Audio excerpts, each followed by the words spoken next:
Cultures may have lots in common, yet remember, two magnets with the same polarity do not stick together. They say that differences are dangerous, yet 7 stripes on the same color will never make a rainbow. Don't be deceived by similarities, but don't focus too much on the differences. Devil is in the details. Same but different series aims to show what national cultures have in common, what makes them different, and how both the similarities and differences influence the way we do business.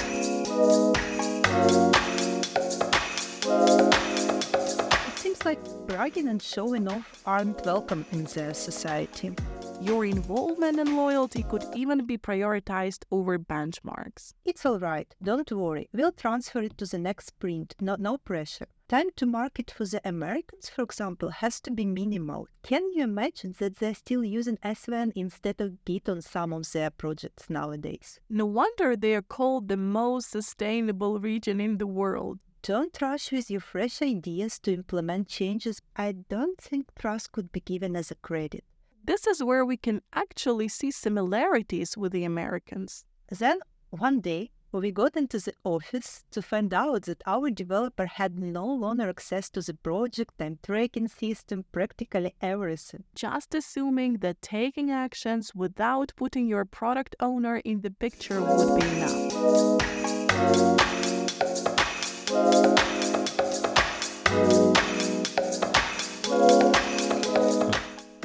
Everyone, and welcome! Today we are talking about doing business with folks from Nordic cultures. My name is Yuliana, and I have been a SoftServian since 2011. Over the years, my areas of expertise have varied from English language to communication, DI, language coaching, and culture. Being an amateur food blogger, I believe that talent seasoned with hard work, just a pinch of skepticism, and a handful of passion will open any door. Today, with Natalia, a senior project manager who've worked with over 3 years with Swedish and Danish clients, we will discuss the Nordic people's fascinating world and how developing cultural intelligence can help you build a successful collaboration with them. Thanks for joining us, Natalia. Hi everyone, thanks for inviting me, Yuliana. For me, it's such a brilliant opportunity to turn back to the good old times when I worked with Swedish and Danish clients and share some insights I got during that period with the listeners of our podcast. Natalia, it feels like you are a bit Danish when it comes to introducing yourself. Oh, do you mean humbleness when talking about my accomplishments? It even reminds me of Carlsberg's slogan, which gently undercuts the compliment. Probably the best beer in the world. In fact, I'd say I observed similar humbleness when the Danish clients were introducing themselves. It seems like bragging and showing off aren't welcome in their society. Right you are. Being humble is prevalent across Nordic region. Natalia, if you think of the Swedish culture, what are the first associations that come to mind? Speaking of mine, for example, the first one is hygge, that is cozy environment around you, and perhaps fika, which is coffee time with homemade cookies and chit-chat. How about business? Right. Working on a Swedish project, we did have fika, meaning tea or coffee time with some cookies or pastry. Later on, we even adopted that tradition as our own. I must admit that it was quite hard for us to have not work-related chit-chat. So now what we did reminds me more of a Q&A session with C management and work-related discussions over some tea. For example, from the business perspective, the first thing that comes to my mind is seeking stability in the workplace and welfare in personal life. I worked on one Danish project where on average employees had stayed with the company for over 9 years. Can you imagine that QA and the developer from our side had been working there for 9 years at that time? Our clients had been with the company for about 20 years. I could feel special respect for that loyalty. The specialist preferred to evolve within one organization. They did switch career direction occasionally, but at the same time stayed loyal to the company for years. I even remember, celebrating the 30th birthday of that product. There was a cake with number 30 on it, video conference with our Danish colleagues, and a very warm atmosphere. By the way, just a funny fact that I faced I faced difficulties ordering a cake delivery in Denmark because of the rainy weather. The delivery service said they would deliver my order when the rain finishes. Wow, really? Can't believe it. Well, thank you so much for sharing that. And what you said before actually resonates a lot with what we know about consensus-driven society. The emphasis is placed on the process, quality of work, ability to sustain the pace, reaching agreement. Your involvement and loyalty could even be prioritized over benchmarks. Indeed, consensus has always been a priority. For instance, in case we weren't able to deliver some of the feature or components in time, having listened to our reasoning, our Swedish product owner always responded, like, it's all right, don't worry, we'll transfer it to the next sprint, no pressure. Moreover, I can tell you that the release schedule for that project was much more relaxed. We released every 3 months, at time even every 6 months. Comparing with the American culture, it's like night and day. I sometimes even think that SCRUM was invented specially for them. Right, even more, it wasn't just created for them. It's actually a product of American mindset which reflects our values. Oh, I never thought of it like that.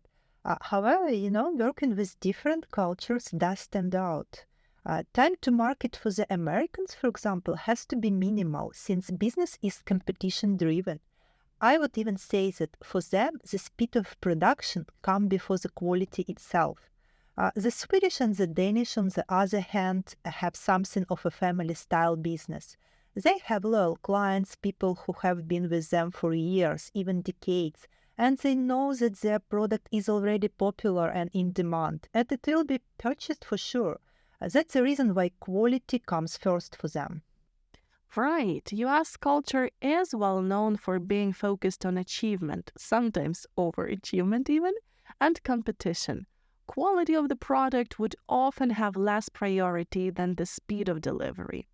Going back to stability, though, would you say Scandinavians need it when it comes to technical solutions as well? Definitely. There is a tendency to work with their thing while it's functioning, without changing or innovating unnecessarily. That's about old source code systems. Can you imagine that they're still using SVN instead of Git on some of their projects nowadays? Moreover, there is a stability in processes. That's about meetings which are usually set up once and for years. For example, working on a Danish project, we only had a meeting once a week, and that's something that had been decided at the initial stages, and we followed that tradition.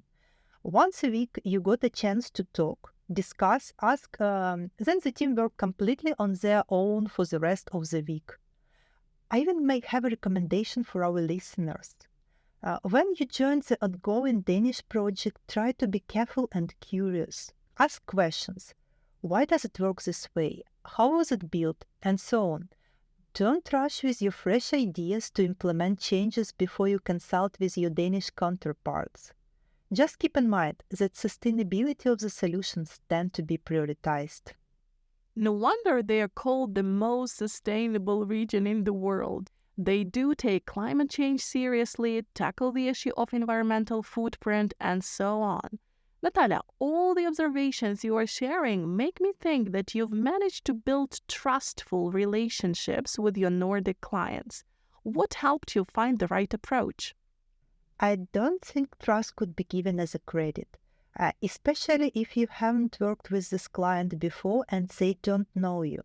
Let me give you an example. It was our first time working with that particular client, and they put us in charge of just one component, which was user management. Basically, it was one microservice.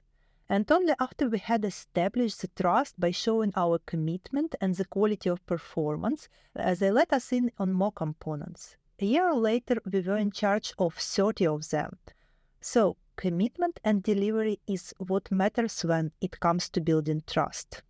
Prioritizing tasks sounds a lot like individualistic culture. This is where we can actually see similarities with the Americans. Indeed, the level of trust increased when we showed by the example of one microservice that we had sufficiently good expertise to deliver the task. We showed that we could make professional decisions, were transparent in our communication. Moreover, now we shared access to all the documentation with the product owner, eliminating the risk that there is only one knowledge keeper. Building trust with the Danish is all down to transparency. When offering a technical solution, it's highly likely you'll succeed if you genuinely care how you offer to match their understanding of the product, how much you demonstrate openness to collaboration and having a discussion, being integrated with them. I really like it when you share your first-hand experience. Could I ask you to give another example when the Swedish were particular about having discussions? Let me think. Off the top of my head, there was a Swedish project where the team spent the whole year planning the architecture of their solution, leaving only 6 months for UI, UX design and implementation. They came to us with half-baked backend and with no clue what UI should look like. And we made it happen, since the hardware rollout had been announced and software had to be ready on that certain date. This case, in fact, illustrates how the opinion of every engineer matters and is listened to. Therefore, it might take a while to take a decision.